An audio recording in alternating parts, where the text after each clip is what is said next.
here as we go into week 3 of the college football season. So with that in mind, let's jump right into it. As always, we got a bunch of games. We'll begin with the one and only game coming up Thursday night this week.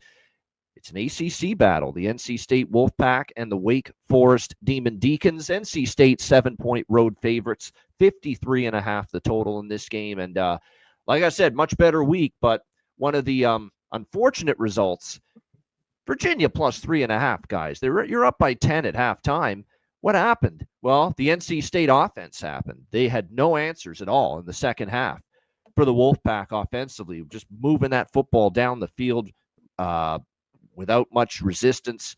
CJ Bailey, man, I said before the East Carolina game, the first game of the season for them, there's potential he could be a pretty good quarterback for this team, and this offense could be pretty good. And the early returns are promising, and it was certainly a great offensive showing in that 35-31 win over Virginia, that comeback win. You look at the C.J. Bailey's numbers, 16 for 23, 200 yards, very efficient, 1 touchdown, really relied on the run game, and it was certainly working with Hollywood Smothers, who had 140 rushing yards in that win for NC State after being, so you give them credit down at halftime, coming back and winning that game. Tony Elliott getting out coached. I can't say I'm shocked about that, but nevertheless, Virginia ends up falling in that one, and a great comeback for NC State. Wake Forest, meanwhile, you look at the first 2 games that they have played.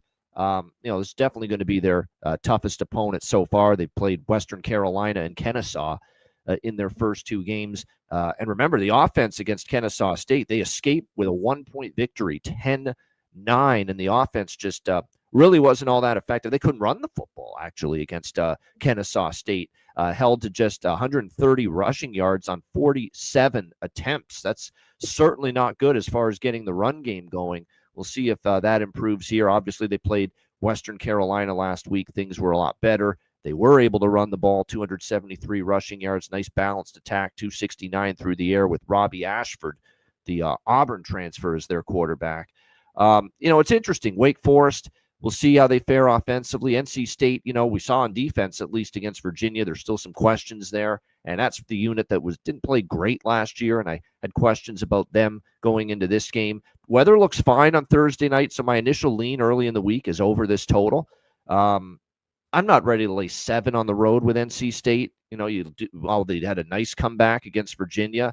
Let's not forget the defense didn't play great. They won because their offense just outscored the other team. It's not like NC State played a great defensive game. And when you're coming off a defensive game like that and you're being asked to lay 7 on the road, I'm not comfortable with that. That's really all there is to it.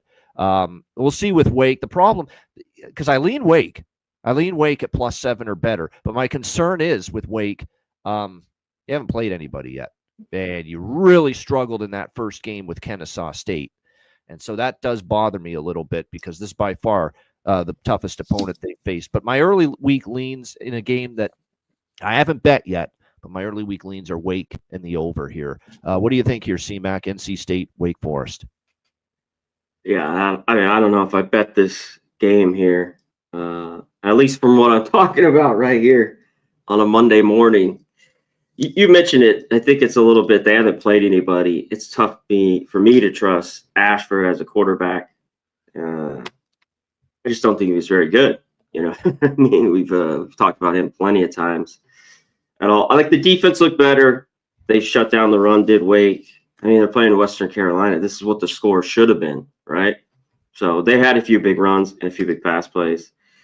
NC State, one thing, Virginia was even more balanced. Both those teams were balanced in that game. I mean, they both had over 200 yards passing and rushing, but I think Virginia got 257 on 32 carries. They passed for 257.